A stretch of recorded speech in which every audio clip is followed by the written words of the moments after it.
Kur një djali sapo martuar ra në një vulkan gjatë muajit të tyre të mjaltit, gruaja e tij e dinte saktësisht se çfarë duhet të bënte.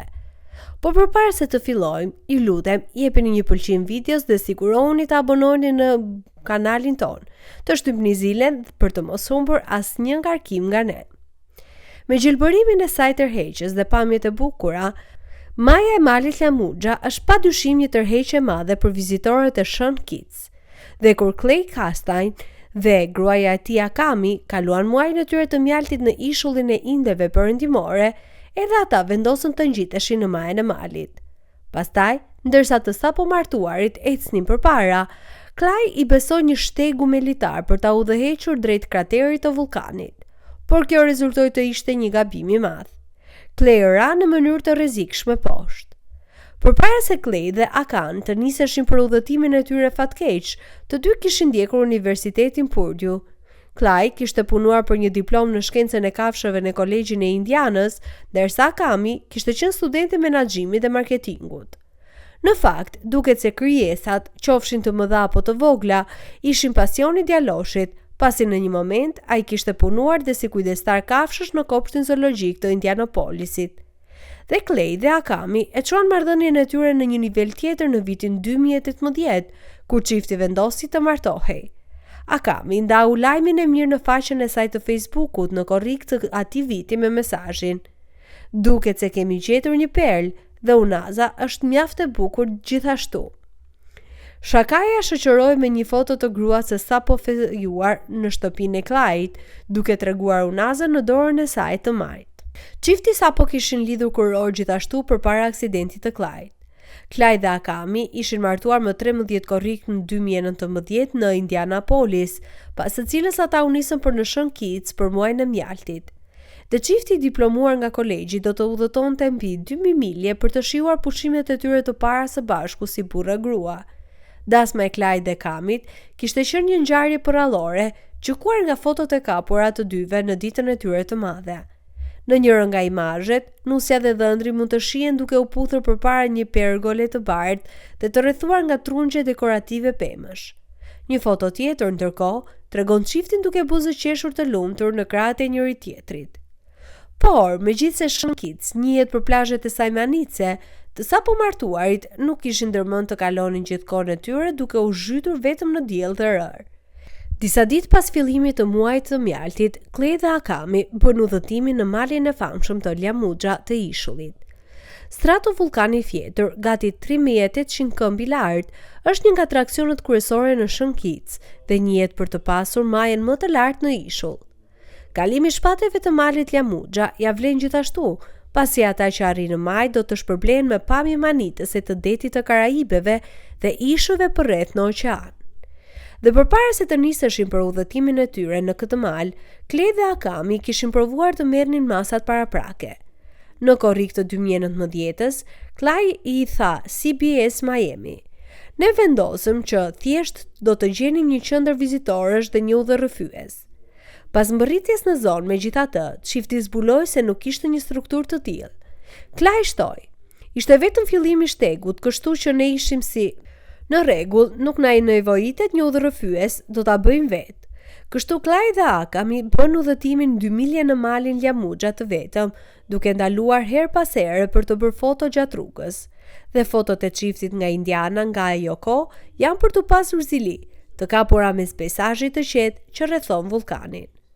Por megjithse Akami kishte arritur të bënte udhëtimin deri në maj, ajo nuk ndihej shumë rehat me lartësinë.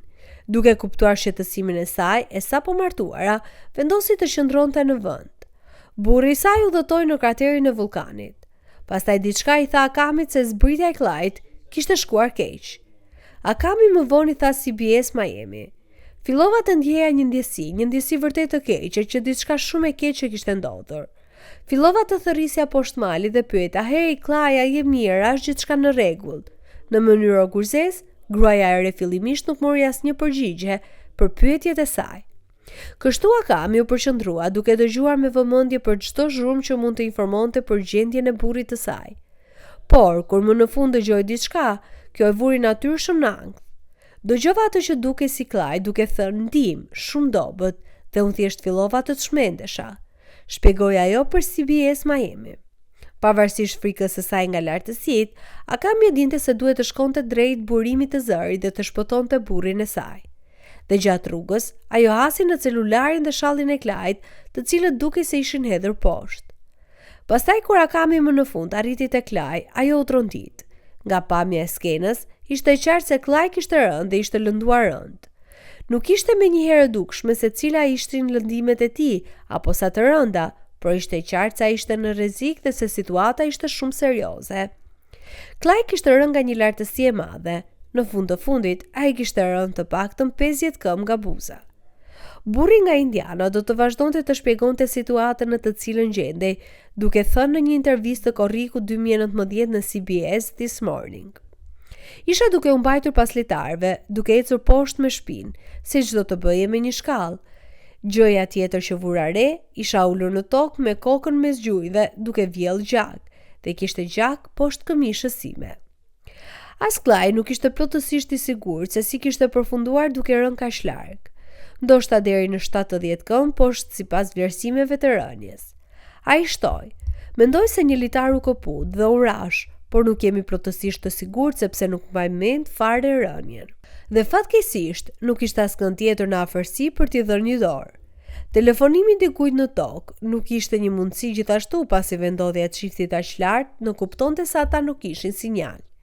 Në fund të fundit, Akami do të duhet të ndërhynte dhe të ndihmonte burrin e saj për më pak se një javë. Kështu, Akami e çoi Clyde drejt sigurisë. Gjatë gjithë kohës pa e ditur nëse ai do të ishte mirë. Dhe ndërsa Clyde shpesh e pyeste se kur do të largohesh nga vulkani, ajo nuk mund t'i thoshte se kur mund të ndalonin dhe të pushonin më në fund. Çifti ndalonte her pas here, megjithatë, që Clyde të mund të villte përsëri gjak. Për këtë përvojë të tmerrshme, Akami tha: "Ne vazhduam të zbrisnim dhe unë thjesht po inkurajoja Clyde dhe i thoja sa krenare isha për të. Isha thjesht aq e lumtur që ai ishte i vetëdijshëm, të paktën i aftë të lëvizte. Dhe nëse nuk e dinte se çfarë po ndodhte, dhe që ai mund të mbështetet tek unë dhe të vazhdonte zbritjen." Pastaj pas gati 3 orësh ecje, çifti arriti te paramedikët, të cilët e çuan Clyde në spital. Dhe çuditërisht, ndërsa Clyde ishte në strukturë, u zbulua se ai kishte marrë lëndime relativisht të lehta, duke marrë parasysh lartësinë e rënies dhe ndikimin. Megjithatë, Clyde sigurisht nuk kishte dalë plotësisht i padëmtuar. Ai kishte një frakturë në kafk për një gjë. Megjithatë, ndërsa mjekët fillimisht kishin frikë se një nga vertebrat e djaloshit mund të ishte thyer, për fat të mirë ajo nuk ishte e vërtetë. Në vend të kësaj, skanimi që ai kishte marrë kishte qenë i gabuar. Edhe pse Clyde nuk ishte në një gjendje kërcënuese për jetën pas rënies së tij, ajri që kishte hyrë në zgavrën e trurit të tij si rezultat i frakturës kishte gjithashtu ndikimin e vet, veçanërisht për shkak të presionit të ajrit që pasagjerët zakonisht përjetojnë nga fluturimi. Banori i Indianës nuk do të mund të merrte një fluturim komercial për në shtëpi. Nuk ishte vetëm Clyde ai që ishte i lënduar. Ndërsa transportonte burrin e saj poshtë malit, Akami kishte mavjosur këmbën e saj keq. Në një intervistë, Clyde shtoi për gruan e tij. Një nga thonjtë e saj të mëdhenj të këmbës është gati të bjerë nga shtyrja kundër pjesës së përparme të këpucës së saj gjatë zbritjes së malit. Për të kthyer në shtëpi, çifti do të duhet të merrte privatisht një fluturim mjekësor për në SBA, edhe pse kjo do të vinte me një kosto të madhe. Por ndihma ishte në dispozicion në formën e një fushate GoFundMe të nisur nga motra e Akamit, Sabrina. Shuma totale e kërkuar ishte $35,000. Me këto fonde, jo vetëm do të mundsoj Clyde dhe Akamin të paguanin faturën e tyre mjekësore, por gjithashtu të çonin burrin e lënduar në spital në Florida. Njerëzit uruan me dhjetra gjithashtu, si dhe postuan mesazhe mbështetje për çiftin. Sue dhe Craig Svensson shkuan në faqen e GoFundMe për shembull. Akami, ti ke qenë një shoqe e ëmbël dhe një ndihmë e madhe për ne që kur ishim 14 vjeç. Ne ishim të emocionuar të dëshmonim betimet tuaja të shenjta të martesës dhe të festonim me ju, vetëm një javë më parë sot. Ti dhe Clyde jeni në mendime dhe lutjet tona të vazhdueshme dhe ne po përhapim fjalët për nevojën tuaj. Ndërkohë shoku i Clyde, Kylie Randall, tha për burrin nga Indiana: "Ti je një nga miqtë e mi të preferuar nga fëmijëria. Gjithmonë kam admiruar zellin tënd për jetën dhe karizmën." Kyle vazhdoi për Clyde: Duket se ana jote aventureske pati një ditë të vështirë, por mos lejoni që kjo t'ju ndalojë ju të dyve për më shumë aventura dhe kujtime të mrekullueshme në të ardhmen. Faleminderit Zotit që je mirë dhe gruaja jote e re e mrekullueshme shkaq e fortë. Dhe ndërsa dhurimet vërshonin, vëllai Clyde, Hunter Chastain, shkoi në faqen e GoFundMe për të inkurajuar të tjerët të ofronin ndihmë. Atje Hunter shkroi: "Progresi që kemi bërë në këtë është i manitshëm. Jemi 1/3 e rrugës. Vazhdoni të ndani, dhuroni dhe t'u tregoni miqve tuaj, ndihmoni të sjellim Clyde në shtëpi." Në fund të fundit, fushata GoFundMe do të mblidhte mbi $35,000, që do të thoshte se Clyde dhe Akami më në fund do të mund të ktheshin në SBA. Të sapo martuarit nuk do të ktheshin drejt për drejt në shtëpinë e Indiana. Megjithatë, pasi Clyde duhet të përfundonte rikuperimin e tij. Në vend të kësaj të dy u transferuar në qendrën mjekësore Broward Health në Fort Lauderdale, Florida. Dhe doktoresha e strukturës, Maxine Hamilton, do të fliste më vonë për gjendjen e Clyde. Clyde kishte një frakturë në bazën e kafkës në kockën e tij temporale.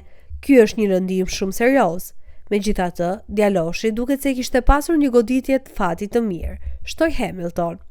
Për fat të mirë, në rastin e Clyde, fraktura ishte aty ku kockat nuk u zhvendosën në të vërtetë. Ato qëndruan bashkë. Sabrina do të përditësonte më tej donatorët e GoFundMe për gjendjen e Clyde duke shkruar: "Është zbuluar se Clyde po rrjet lëng spinal nga truri në hund dhe fyt. Ai është i shtrirë në shtrat dhe duket se do të kërkojë një drenazh të vendosur në kafkën e tij për disa ditë për të mundësuar drenazhin dhe antibiotik të vazhdueshëm për të ndihmuar në parandalimin e infeksionit." Pavarësisht një pengese të tillë, megjithatë, Clyde dhe Akami ishin mirënjohës për urimet dhe ndihmën që kishin nga miqtë dhe familja e tyre. "Ne jemi thjesht aq mirënjohës për të gjithë në shtëpi. Gjithë mbështetja që kemi marrë ka qenë aq dërmuese", tha Akami në intervistën e saj. "Ne jemi thjesht të manitur", shtoi ajo, ndërsa fliste me Indianapolis Star në korrik të 2019-s. "Një aksident si yni nuk është kurrë diçka që mendon se do të ndodhë ty. Lexoni histori për situata të çmendura që u ndodhin njerëzve dhe thua se kjo nuk do të mund të ndodhë kurrë me mua. Tani që ka ndodhur, është e çmendur të jesh përfitues si një dashurie dhe mbështetje të tillë." Të sapo martuarit mund të shihnin anën e ndritshme të përvojës të Clyde gjithashtu. Ajo shtoi: "Ishte ndoshta muaji i mjaltit më i keq ndonjëherë, por përmes tij ne kemi mësuar shumë për njëri tjetrin. Kemi mësuar gjithashtu shumë për atë se ku duhet të kemi besimin ton përfundimisht, dhe ky është Zoti."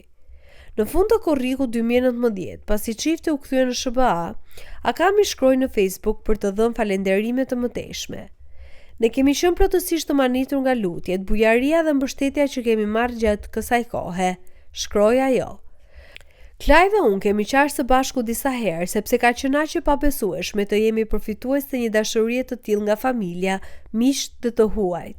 Ne presim me padurim të japim bujarisht dhe të duam dhe mbështesim të tjerët në të ardhmen." Ndërkohë, në një intervistë në filialin e ABC të bazuar në Indianapolis, Clyde zbuloi se kishte mësuar disa mësime nga sprova e tij dhe duke folur me stacionin, ai ofroi disa këshilla për çdo tjetër që po mendonte të ndiqte hapat e tij duke u ngjitur në mal. Clyde shpjegoi: "Një këshillë që do të jepja do të ishte të punësoni një udhërrëfyes turistik, sepse jam i sigurt se ata e dinë cila pjesë e malit të Liamuxha janë të sigurta dhe cilat jo. Dhe ata e dinë sa kohë ka qenë ato litar atje dhe sa të sigurt janë për të përdorur." Burri sapo martuar vazhdoi: "Nëse do të ngjiteshit në mal, mos e bëni vetëm. Nuk e di nëse do të kisha dalë plotësisht i plot paguan time që më mbajti jashtë, dhe nëse do të bësh diçka të tillë, sigurohu që je i siguruar siç duhet." Për fat të mirë, atëherë ardhmja ende duket e ndritshme për Clyde dhe Akamin dhe për gjysmën mashkullore të çiftit të paktën, ditët e tij duket se do të jenë të mbushura me më shumë punë në emër të kafshëve. Pak para se të martohej, ai fitoi diplomën master në ushqimin e derave nga Purdue dhe kur Clyde do të shërojë përfundimisht, ka të ngjarë që ai të marrë një pozicion në United Animal Health në Frankfurt, Indiana.